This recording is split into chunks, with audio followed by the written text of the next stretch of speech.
untuk melukiskan dengan gaya yang lebih up to date dan upgrade kata-kata yang diungkapkan oleh Yesus kepada Thomas dalam Injil yang telah kita dengar tadi. Ketika Thomas ragu dan dia datang, Yesus bilang apa? Thomas, sini kau. Sini jarimu, taruh di sini. Ambil jarimu, taruh di lambungku. Itu kalau dalam bahasa profan. Haleluya, haleluya, haleluya. Tuhan bersamamu dan bersama rohmu. Inilah Injil suci menurut Yohanes.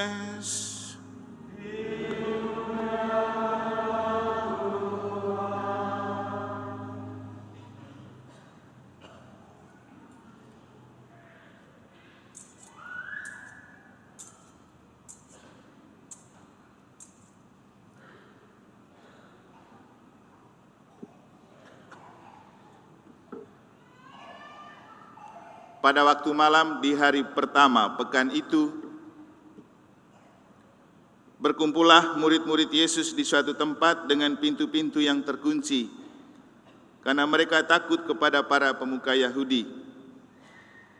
Pada waktu itu, datanglah Yesus berdiri di tengah-tengah mereka dan berkata, "Damai bagi kamu." Sesudah berkata demikian, Yesus menunjukkan tangan dan lambungnya kepada mereka. Murid-murid itu bersukacita ketika mereka melihat Tuhan. Lalu kata Yesus sekali lagi, "Damai bagi kamu." Sama seperti Bapa mengutus aku, demikian juga sekarang aku mengutus kamu. Sesudah berkata demikian, Yesus menghembusi mereka dan berkata, "Terimalah Roh Kudus.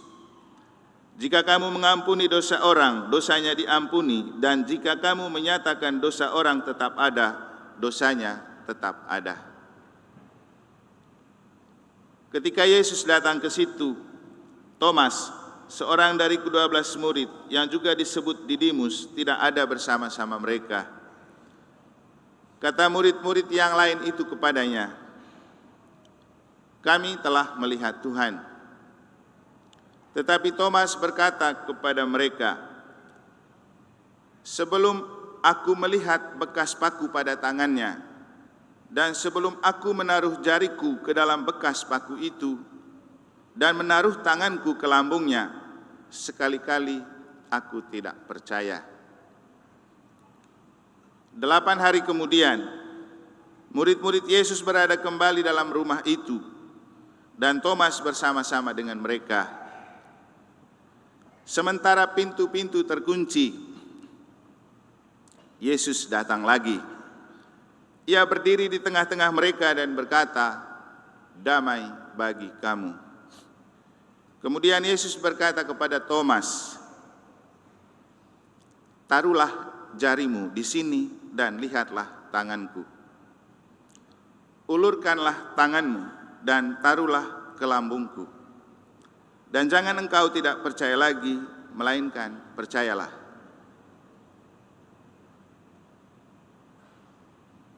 Thomas menjawab dia, "Ya Tuhanku dan Allahku."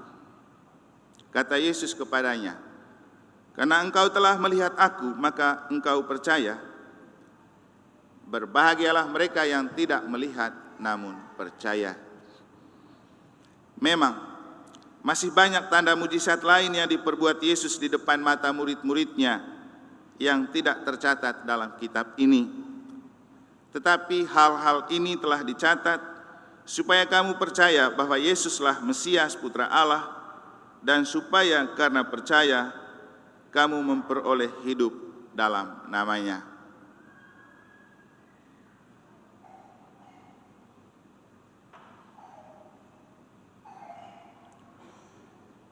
Demikianlah sabda Tuhan.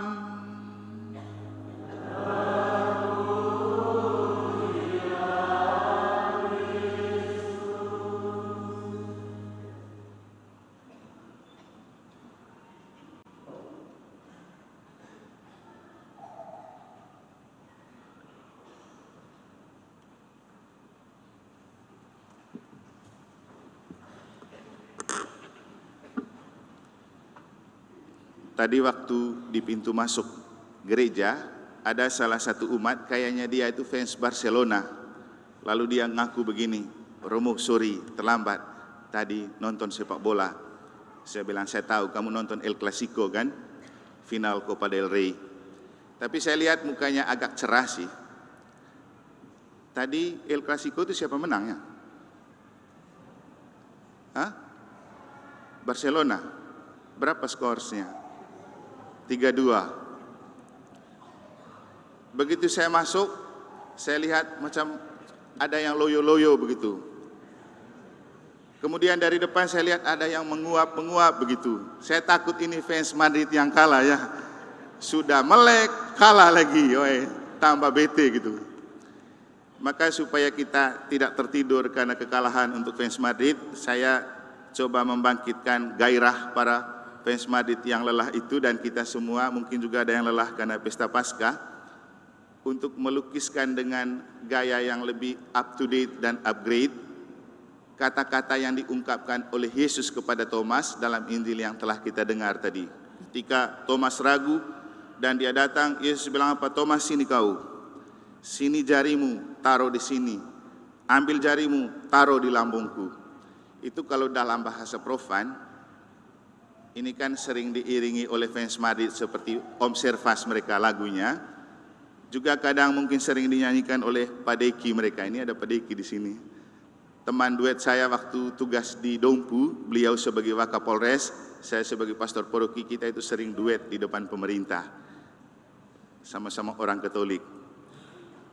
Ini lagunya kira-kira begini Om Servas. Sering kau iring tuh. Sudah tersenyum dia, berarti sudah sembuh dia dari kekalahan. Robeklah dada ini sayang, bila hatimu ragu, lihatlah di dalam hatiku, ada bekas tombak serdadu. Nah, ini yang Yesus ungkapkan. Lihatlah di dalam hatiku, hanya ada satu namamu, terukir dengan tinta emas sebagai tanda cintaku. Referennya bagaimana?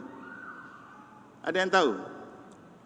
Benar-benar aku sayang kamu, benar-benar aku cinta kamu, untuk kamu, seutuhnya untuk kamu, hanya kau yang di hatiku. Itu kata-kata Yesus. Kenapa? Walaupun Thomas ragu, dia tetap datang untuk menunjukkan diri. Padahal kalau kita lihat dari sejarah, Thomas ini kan salah satu rasul yang setiap hari ada bersama Yesus, melihat Yesus melakukan mujizat, melihat dan mendengar Yesus berjanji, aku akan mati tapi pada hari ketiga aku akan bangkit. Tapi Thomas ragu dengan semuanya itu. Bahkan ketika Yesus sudah bangkit, dia menampakkan diri selama 3 kali. Pertama kepada siapa? Maria Magdalena. Kedua kepada 2 orang murid ke Emmaus. Ketiga kepada kelompok para rasul yang sedang melaut, menebarkan jala. Kalau ada yang ikut misa Oktav Paskah pasti lancar jawabnya, karena tahu itulah gunanya ikut misa Oktav Paskah. Jadi selama Oktav Paskah itu Yesus menumbuh kembangkan iman muridnya dengan menampakkan diri secara personal kepada Maria Magdalena. Dan yang paling penting dari ketika dia menghampiri Maria Magdalena tidak mengenal itu Yesus waktu dia menyapa, ibu siapa yang kamu cari? Tapi begitu Yesus sapa, Maria, siapa yang kamu cari? Langsung Maria paham, ini adalah Yesus. Lalu dia toleh dan bilang, guru. Jadi Rabuni, guru. Nomen is omen. Kita semua punya nama, perlu disapa dengan nama, dan kita mati akan dilihat sesuai dengan nama yang tercatat di surat baptis di pintu surga. Itulah pentingnya nama baptis. Nanti selengkapnya bisa lihat di khotbah-khotbah saya dalam pekan ini tentang apa arti sapaan Yesus kepada Maria Magdalena secara personal. Kemudian Yesus menampakkan diri kepada 2 orang murid ke Emmaus. menunjukkan bahwa iman memang personal, tapi perlu dibangun bersama dengan teman. Kami di Seminari Tinggi itu selalu diminta untuk punya teman dekat. Teman dekat itu untuk kita bercerita banyak tentang keberadaan kita dalam suka dan duka, untung dan malang, sehat dan sakit. Jadi itu seperti teman itu gudang sampah. Kalau ada apa-apa yang kita rasa tidak enak, cerita ke teman itu. Tapi teman itu teman yang bisa jaga teman, bukan teman yang mulut ember gitu ya. Kan banyak sekarang tuh teman yang mulut ember. Hati-hati cerita tentang pribadi di orang-orangnya, belum tentu dia keep itu kita punya cerita. Mungkin saja habis itu langsung beredar cerita tentang kita. Jadi teman dekat penting, dan kita semua perlu punya teman dekat untuk kepadanya kita banyak mengungkapkan isi hati, saling berbagi cerita. Kemudian Yesus menampakkan diri kepada satu kelompok murid. Artinya iman juga perlu bertumbuh dalam komunitas. Itulah gereja sinodal. Tentang makna dari kenapa Yesus menampakkan diri kepada Maria Magdalena secara personal, kepada 2 orang murid ke Emmaus, dan kepada kelompok para murid yang sedang melaut, itu bisa disimak di khotbah hari Jumat. Nah, dalam bacaan Injil hari Sabtu untuk orang yang ikut misa, itu saya menyampaikan karena pada hari Jumat kan saya bilang, kenapa Bunda Maria atau kepada ibunya Bunda Maria Yesus tidak menampakkan diri? Jawabannya apa kemarin? Karena Maria sudah percaya, dia tidak perlu Yesus menampakkan diri lagi. Maria itu menyimpan semua perkara itu dalam hati dan dia adalah tokoh beriman. Dia tidak perlu Yesus datang menampakkan diri karena Yesus tahu, Maria percaya bahwa anaknya berjanji dia akan menderita, disalib, mati dan bangkit pada hari ketiga. Maria pegang betul itu dan dia percaya. Itulah percaya, pegang teguh janji yang pernah diungkapkan. Jadi percaya artinya pegang kuat janji yang pernah diungkapkan. Sehingga kita mempercayakan diri kepada Tuhan atau kepada seseorang atau kepada sesuatu. Kepercayaan itu hilang dan luntur kalau orang sudah tidak pegang janji kan. Makanya kalau orang yang tidak setia janji dan sering ingkar janji kan susah dipercaya kan. Susah. Maka Yesus itu menampakkan diri kepada mereka yang tidak setia janji dan suka lupa janji, yang membuat mereka ragu. Maka dia menampakkan diri kepada Maria Magdalena, 2 orang murid ke Emmaus, dan para rasul. Ini kan para rasul. Dan pada waktu dia menampakkan diri kepada kelompok-kelompok ini, Thomas lagi tidak ada. Kira-kira menurut Bapak, Thomas waktu itu kemana ya? Pas orang lain kumpul dia kemana? Kemana? Kan ada juga bapak-bapak kita yang kalau kumpul keluarga, kumpul arisan, kumpul KBK, kumpul lingkungan, selalu tidak ada. Kira-kira kemana? Biasanya bapak-bapak jenis itu pergi selundup sendiri-sendiri. Selundup kemana?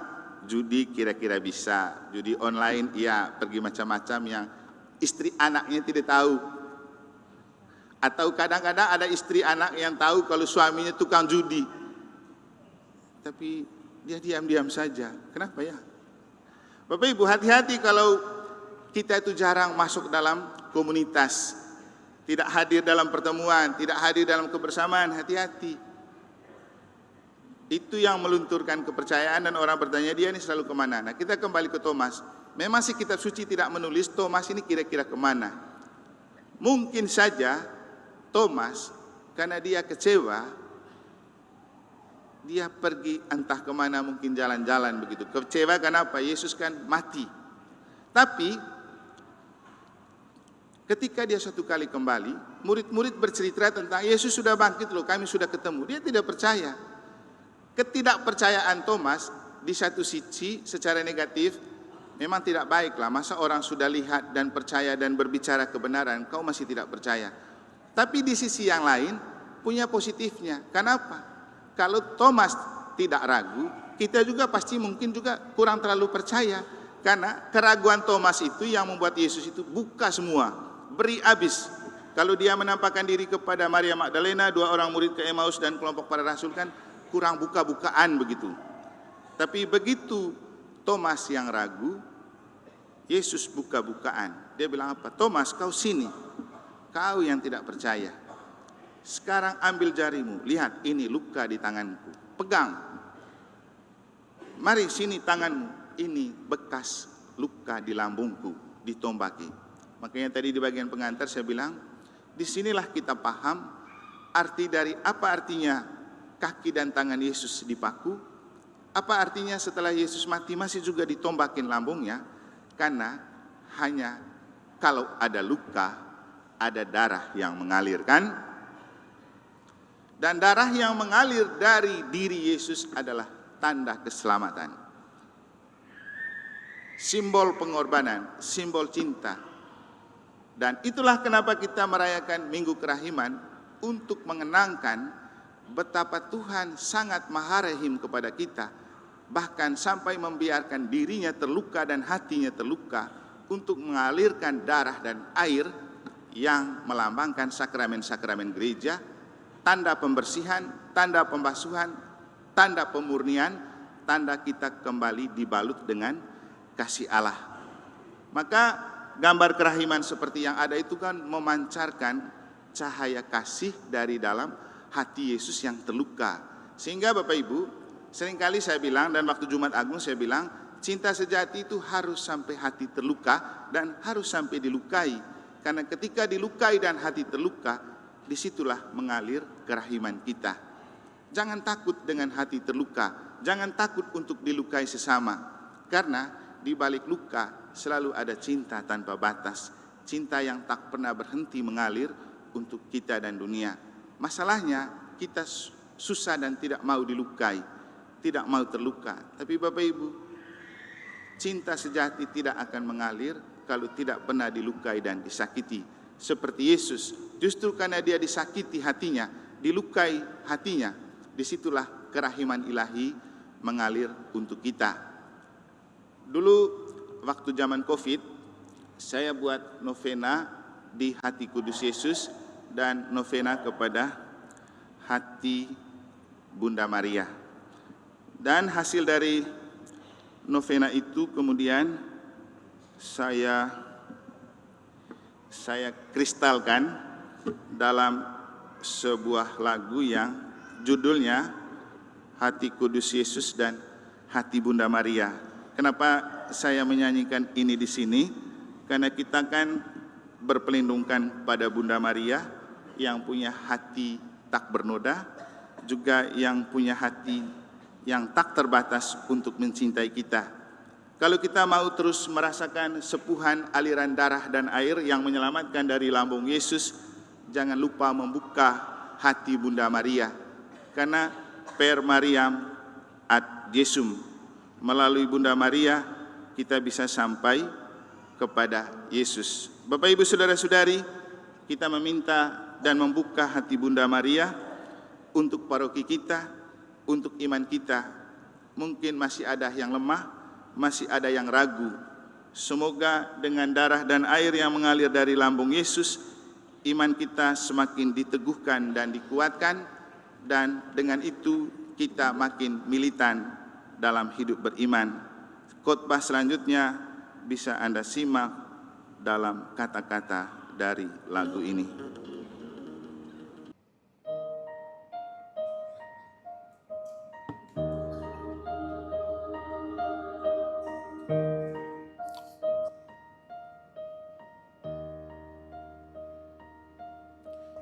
Di Kudus Yesus kami bersyukur untuk cinta dari hati kudus-Mu, cinta yang selalu menyinari hidup kami dalam suka duka, untung dan malang, sehat dan sakit. Kami juga bersyukur untuk kerahiman yang mengalir dari hati-Mu,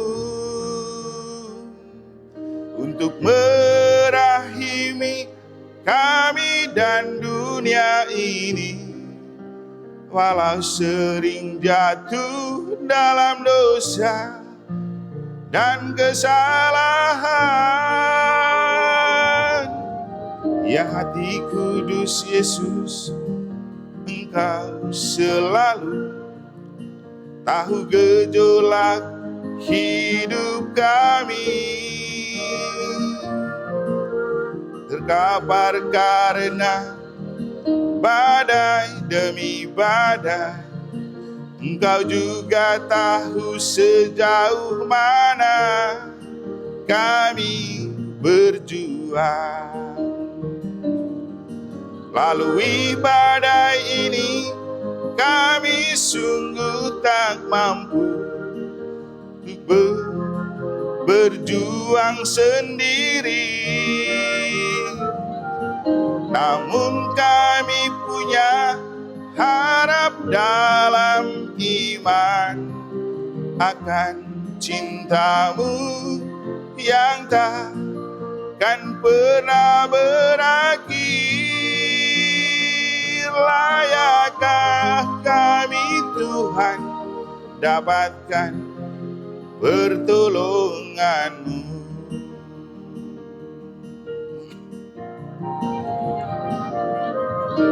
Ya hati Bunda Maria dikandung tanpa noda, sucikan hati dan diri kami,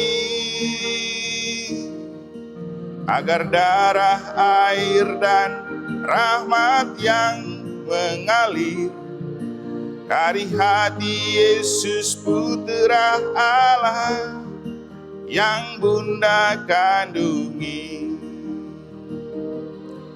lalui melindungi, menjaga, memelihara kesehatan jiwa dan raga kami. Di tengah badai kehidupan ini, doakan kami pada Bapa dalam Putra-Mu.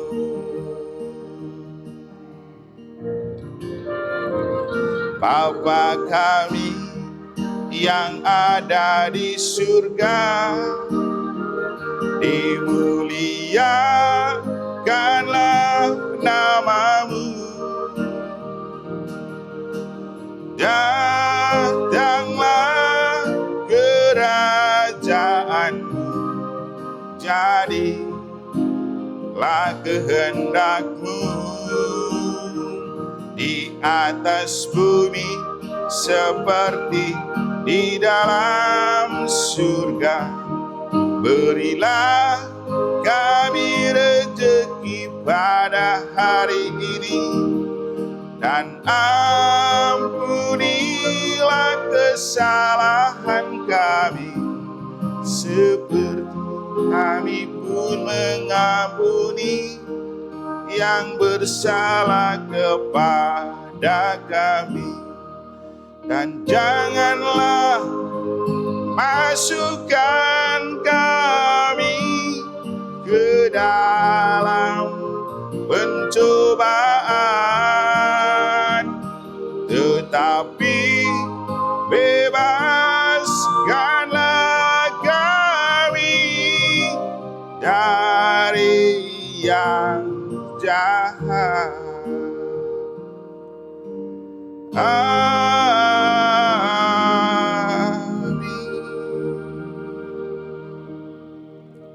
Semoga Tuhan memberkati.